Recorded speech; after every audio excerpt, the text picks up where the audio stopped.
Vous êtes 1000 abonnés à la chaîne YouTube, les gars. On est 1000 sur la chaîne YouTube.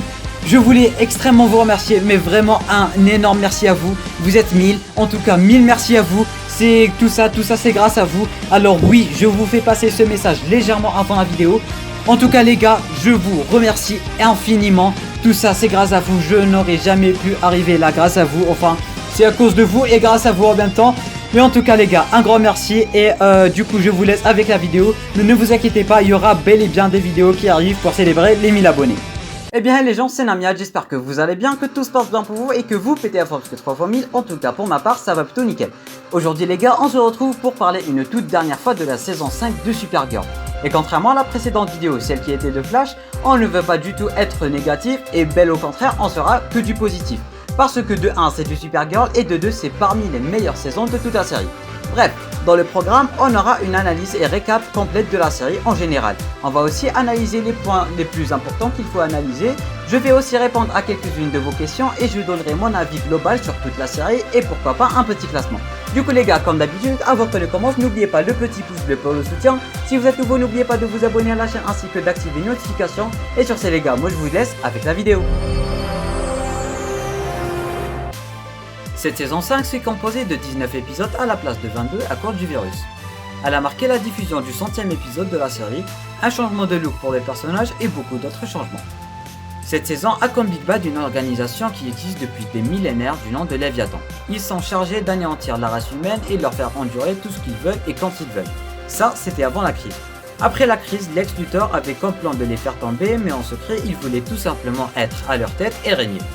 Les membres les plus connus sont Ramakan, Tazumak, Sela, Gamnae qui est la plus haute placée, et on finit avec leur leader qui est The Elder, il est plus haut que Gamnae et qu'on n'a jamais vu jusque là. Ils sont tous des aliens de la même race, les Jaran Purian, malgré qu'ils ont des pouvoirs différents. Question nouveau perso, on a Andrea Roas qui est la nouvelle boss de Catco, merci à Lena, et qui a transformé Catco en Obsidian North et qui est spécialisée dans la réalité virtuelle. Elle fait aussi partie de Léviathan en tant que Akrata et y a été forcée pour sauver son père. Deuxième personnage, c'est aussi le plus intéressant et celui avec le plus de potentiel. C'est un journaliste embauché par Andrea et qui aime pas la façon de faire de Kara le début. Il était très chiant et on voulait tous lui coller un point dans la tête. Peu après, on découvre que c'est quelqu'un de bien et qu'il faisait tout pour retrouver son meilleur ami qui est aussi relié à Léviathan et à Andrea et finit par se faire assassiner. Après avoir su tout ça, Kara est de plus en plus gentil avec lui et il est de plus en plus proche avec les Super Friends contrairement à Lena. William est un journaliste qui veut faire le bien autour de lui, c'est quelqu'un de sympa et d'honnête et qui se bat aussi pour la vérité et la justice. Pour finir, on a l'introduction du frère de John qui à la base voulait la peau de son frère et ça s'est vite réglé et ce n'était qu'un test du Monitor pour préparer John pour la crise. Côté nouveau perso, c'est tout ce qu'on a. Maintenant, on se dirige vers l'histoire. Cette saison, contrairement à la précédente, se concentre beaucoup plus sur l'impact de la technologie dans le monde plutôt que la politique. Et ça, c'était plutôt cool, il y avait tout le temps des leçons de morale à en tirer. Kara a eu droit à un nouveau look et un nouveau costume extrêmement badass, et ça marque en quelque sorte l'évolution du personnage, et j'adore ça. Une des plus grandes intrigues de la saison, c'est la relation entre Kara et Lena, et on va pas se mentir, c'était une grande catastrophe. Lena savait depuis un petit moment pour Kara. Kara a décidé de lui avouer dans une scène vraiment géniale et remplie d'émotions. Elle croyait que tout allait bien alors que c'était tout le contraire, Lena faisait juste semblant pour pouvoir la manipuler à ses fins. Et là, on remarquait que Lena était de plus en plus une Luthor et elle a commencé à travailler sur son projet qui est en quelque sorte un Myriad 2.0. Elle a même osé voler un truc à la forteresse de solitude et blesser Kara avec de la kryptonite. Oui, elle est allée un peu trop loin. Kara faisait tout son possible pour se faire pardonner et Lena l'a zappé à chaque fois. Elle avait comme seule priorité son projet. Elle est même allée à accepter l'aide de Lex Luthor pour arriver à ses fins. Tout ceci était l'intrigue même du 100e épisode. Monsieur Mxyzptlk était de retour pour essayer de se racheter devant Kara et essayer de lui proposer de l'aider et modifier l'histoire pour régler son problème avec Lena.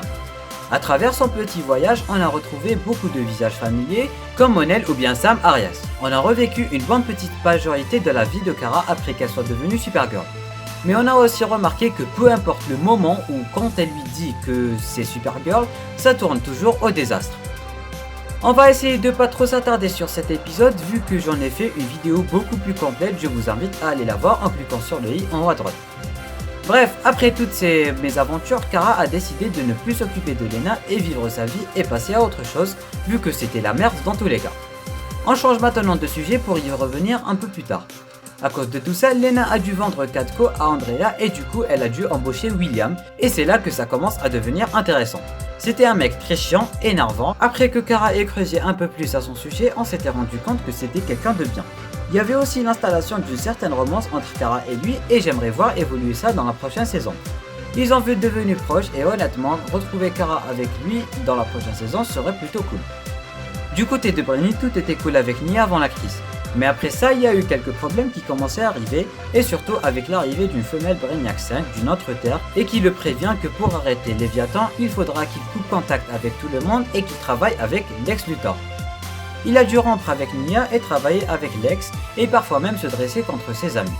Il a aussi passé à un autre niveau en enlevant ses inhibiteurs et il a repris sa couleur verte qu'il est censé avoir de base. Pour pouvoir sauver tout le monde et arrêter Léviathan, Brenny a décidé de se sacrifier malgré que rien n'était ok avec ses amis. Ils étaient même pas au courant qu'il devra mourir seul et pour les sauver. Ils sauront pas que c'était par amour envers eux. Et ça, c'était plutôt dommage. Il finit par gagner et mettre 3 membres de Léviathan dans une bouteille que Lex finit par récupérer et donner à sa mère. Ça c'était le cliffhanger, on en parle un peu après. Le plan de Lex était tracé à la lettre, même le fait que le plan de Lena ne marchera jamais et l'éloigner de Kara par tous les moyens possibles. Quand elle finit par apprendre la vérité, elle part directement voir Kara pour s'excuser et essayer de régler la situation. Au début, Kara était toujours fâchée contre elle, mais à la fin, elle lui accorde une seconde chance et le bénéfice du doute. Les 2 derniers épisodes étaient parmi les meilleurs, ils étaient remplis d'émotions et de sensations fortes, et ça, j'ai grave aimé. C'était tellement génial de voir le retour de Megan et de voir tout le monde travailler en équipe, de voir Lena s'excuser, bref, c'était carrément le feu. Cette saison a aussi marqué le départ du James Olsen de la série et franchement je n'attendais pas du tout à voir un personnage aussi important partir de la série. En revanche, Wynn était de retour pour 2 excellents épisodes où il devait combattre une méchante version de lui-même. Il se trouve qu'il avait fondé une famille et qu'il était très heureux et c'était tellement bon de le revoir. On continue à analyser cette saison et là on va la résumer sous forme de quelques points. Kara et Lena. J'ai adoré ce qu'ils ont fait avec cette relation, ça rajoutait vraiment de l'intrigue et tout ce qu'on voulait c'était savoir comment ça allait se passer. Il y avait plein de tensions, chaque fois du nouveau et ça a finalement fini par une réconciliation, ça c'était vraiment excellent. La mort de Brenny. Non, je ne crois pas qu'il est mort, mais en revanche, je crois qu'il va se tourner vers le côté obscur et être le prochain Big Bad de la prochaine saison. Et sincèrement, je l'espère pas du tout. C'est un personnage que j'aime énormément et j'aimerais juste le retrouver, retrouver notre ancien Brenny et le retrouver avec Nia. Kara et William. Je dis un grand oui. C'est la seule série qui manque de romance à mon avis. Et c'est ce qui manquait. Par exemple, la saison 2 avec Monel, c'était juste excellent. Et William est un mec bien et je m'accroche à lui de plus en plus. Alors pourquoi pas les voir ensemble dans la prochaine saison. Le retour de Wynn c'était vraiment trop émotif et j'aimerais tellement qu'il revienne en tant que série régulière une bonne fois pour toutes. Le départ de James. Comme je venais de le dire, je ne voulais pas du tout qu'il parte, il était vraiment très bien à sa place avec les Super Friends. En tout cas, j'espère de tout cœur qu'il revienne et qu'il ne se fasse pas remplacer par Kelly comme si de rien n'était. Le retour d'Umgan. Par contre, ça, j'ai vraiment adoré et j'aimerais tellement la revoir encore plus. En revanche, on sait qu'on la reverra dans la saison 6, mais pour combien de temps, ça, c'est encore un peu flou. Alex qui a démissionné du DIO, tout ça à cause de Lex Luthor qui était en charge de ce même endroit. Mais en revanche, elle s'est trouvé un nouveau boulot où elle peut agir avec les Super Friends. Elle s'est trouvé un costume plutôt badass et une arme qui peut se transformer en tout ce qu'elle veut. Bref, je crois qu'elle est bien là où elle est. Toujours avec la famille Danvers et Lex Luthor. Cette fois-ci, il avait engagé Eve Tetsmoker en quelque sorte pour tuer Jeremiah Danvers et ceux-ci avaient démoli Alex. Pour l'instant, elles ne savent pas du tout que c'était le plan de Lex. J'aimerais tellement savoir ce que ça va donner quand ils sauront que tout ça, toute cette saison, tout s'était passé à cause de Lex Luthor. Parce que oui, absolument tout ce qui s'était passé durant cette saison était prévu par Lex. Et tout ça, on l'a su grâce à un épisode spécial où on a retracé le plan de Lex depuis la crise. Toujours avec les épisodes spéciaux, on a eu droit à une Alex en Supergirl en réalité virtuelle.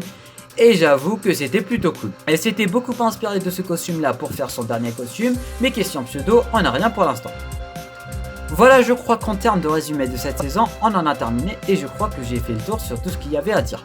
Merci à tous ceux qui ont contribué à faire ce petit résumé en posant des questions ou bien en tout simplement me donnant des gros titres à ne pas oublier. En tout cas, un grand merci à vous et c'était très cool de votre part.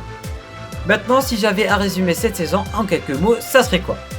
Alors, le tout premier mot qui me vient en tête, ça serait pants.